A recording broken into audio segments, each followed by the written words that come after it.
So as you can see, there is so much manure over the ground. This is after harrowing. Hey everyone, welcome back to my channel, or for those that are new here, hello, my name is Alicia. So in today's video, I thought I would answer a question that we get all the time, and that is, how on earth do you have that many animals on such a small amount of land? Me, my husband and my 2-year-old son Logan live here in New Zealand on a beautiful 10-acre property. We have 16 sheep, 9 pigs, 6 cows, 1.5 horses, and so many chickens I've lost count. Obviously, to have this large amount of animals on such a small block, we need to have very good pasture management systems in place, which is what I'm going to be talking about today. So I'm going to be covering 4 different pasture management methods that we use.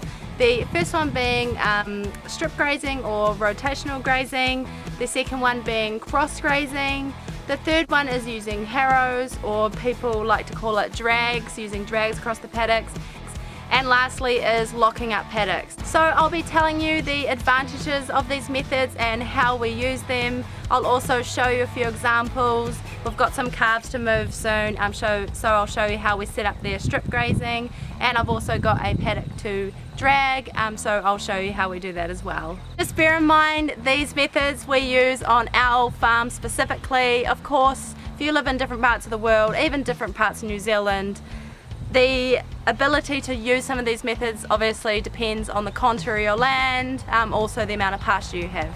I hope you enjoy this video. Let's get right into it. Right, so first up we're going to be talking about strip grazing or rotational grazing. So you can see behind me that we have set up an electric tape, and our horses have been grazing in there over the last few days. So the advantages of this method is, the first one is less wastage.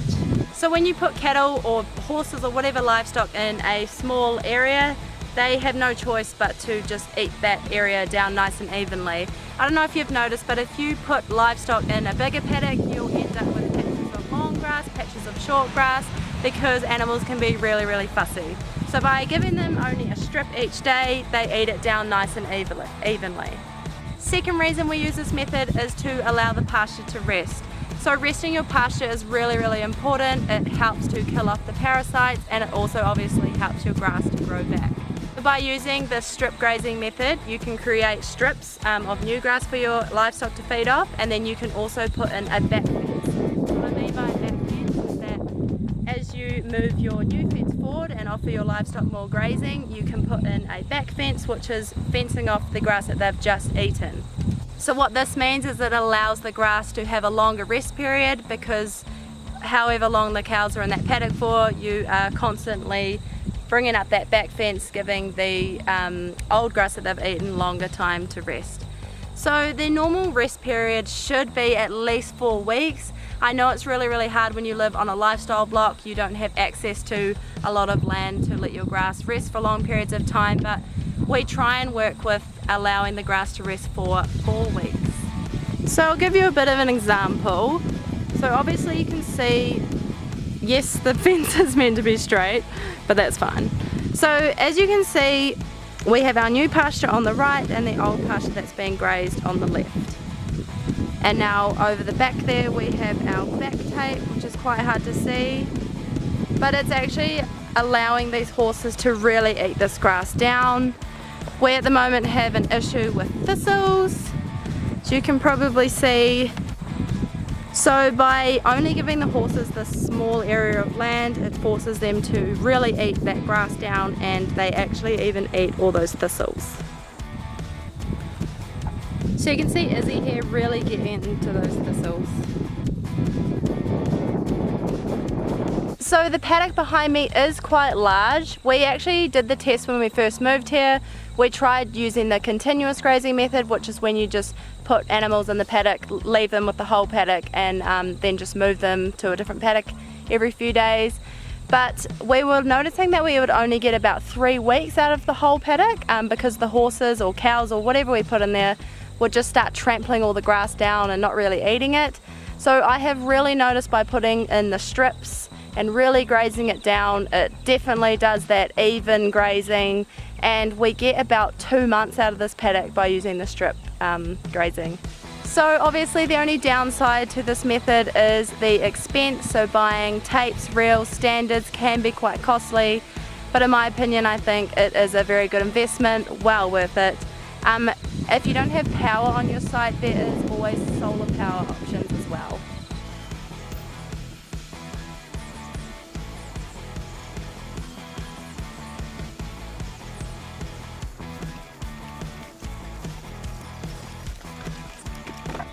So there you have it, we've set up that strip ready to get the calves in. Bear in mind that it has just been summer here in New Zealand, it's the start of March now, so the grass growth isn't as long as it should be, but as you can see there's still plenty of new growth for the young calves to eat. So now we'll just go grab those calves and put them in this new patch of grass.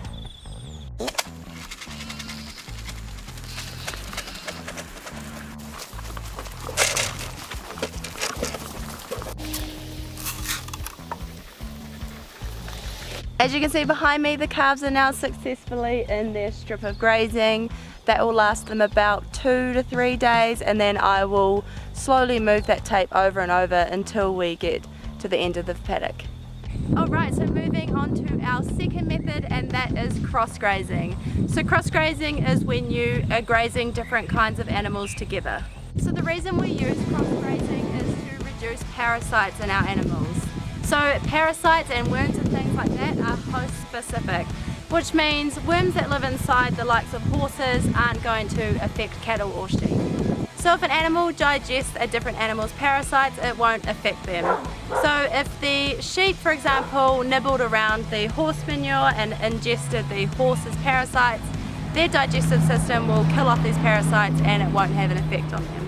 Now, we cross graze differently to people in the way that the order of the livestock is. So first of all, we'll bring the young calves through to eat all that lush spring grass, followed by the bigger cows. After them will be the sheep, because the sheep are really good at cleaning up around all the cow manure. And lastly will be the horses. Now, I know a lot of people put sheep in after horses, but the reason we put the horses last is because they really do a good job of cleaning up the paddock, eating all the weeds and the thistles, and also after the horses are in there, because we use the strip grazing method, there's a lot of manure in a small amount of area, and we will drag the harrows around the paddock and spread all the manure out. So just before we move on to the next method, which is dragging and harrowing our paddocks, I just want to say that younger calves and younger sheep and things like that should be offered the clean pasture first. That's because older animals tend to handle the parasite buildup a lot easier than young calves do. Moving on to my third method, which is dragging. So what I mean by this is you have a pair of drags or harrows and you drive around the paddock, which evenly disperses all your manure. There's a couple of reasons why we use this method. The first one is to stop selective grazing. So if you've noticed, when you have a paddock full of manure piles, the animals will not go near them and you'll have lots of random patches of grass in your paddock where the manure was. So by harrowing out the paddocks, you'll avoid that issue. And also the second one is to reduce parasites. So you'd think by spreading the manure all over your paddock that you're actually spreading all the parasites, but this is not true. So what it does, by spreading them out thinly, it exposes them to the sun and air, which actually kills them easier. So when I say it kills them easier, I mean parasites normally live deep in a manure pile, so obviously when you are spreading out that pile, you are exposing them to the sun and air, which kills them. And of course, the last reason why we use this method is free fertilizer. By spreading around the manure, you are fertilizing all of your paddocks. Horses have just finished being in this area and we have back fenced it. So yeah, I'll give you a look at how much manure is here, and then after we harrow, you'll see how much of a difference it makes in the paddock. So as you can see, there is so much manure over the ground. You just wait to see what it looks like after we've harrowed it.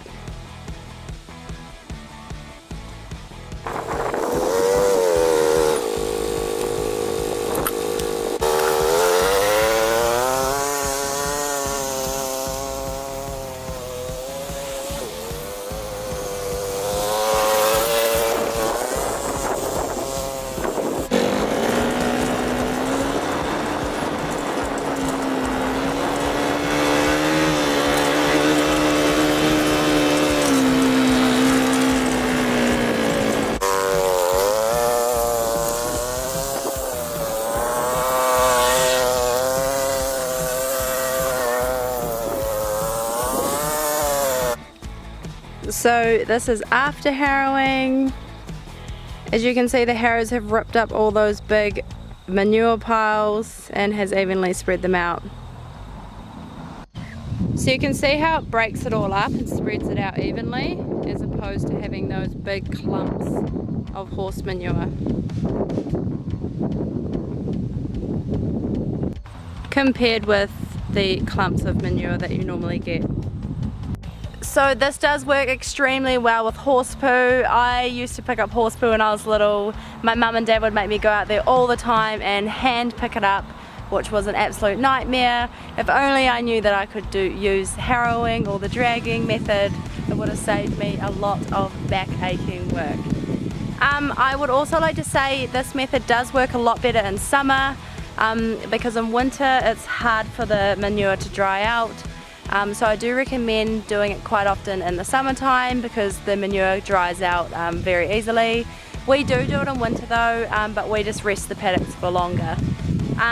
So this paddock now is finished grazing, it's been harrowed, so now we'll let it rest for a month before anything's back in here.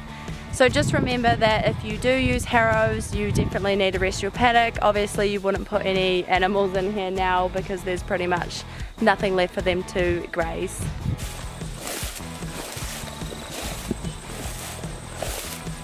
Moving on to my last method. Well, it's not really a method, it's just something we do every year to have backup grazing for summer. So this paddock here has been resting since like October maybe, so we haven't had animals in here for almost, what is it now, March, so October, November, December, January, February, 5 months. So my last method or thing that we do is we always make sure we save this massive paddock for summertime grazing. That way we don't have the stress of summer, running out of grazing and have to buy an initial feed. So a lot of farmers always say to me, why don't you get your paddock made into hay? Like, why don't you make silage or something? It seems like such a waste. But it's not a waste, because in the summer, if you do cut hay, you're actually exposing your ground to the heat, which dries it out even more. So by having your grass much longer, it keeps in a lot more moisture, therefore your grass doesn't dry out and can keep reproducing over summer. Another thing that can happen is your grass gets so long and then it falls over. I used to worry about this, but it is totally fine because all the grass that falls over then becomes mulch and fertilizes your paddocks. Here's an example of when the grass fell over because we put in this new fence and drove the quad bike over it. And as you can see, the growth is definitely not affected. All the new growth has been growing up through that layer of mulch. Another reason we keep the grass as long as we can in summer is to prevent facial eczema. So spores are generally found at the base of the grass, so obviously if you had cut your grass for hay, you are really exposing those spores, and when you have animals such as sheep, which are highly susceptible to facial eczema, you're just asking for trouble. So that is why we leave our grass long as well, so then the spores aren't as easily digested as it would be in short grass. Another reason we let the grass grow this long in summer is so it can self-seed naturally. We let the grass grow long, which produces these seed heads and self-seeds. So we never have to buy in seed and sow seed on our farm.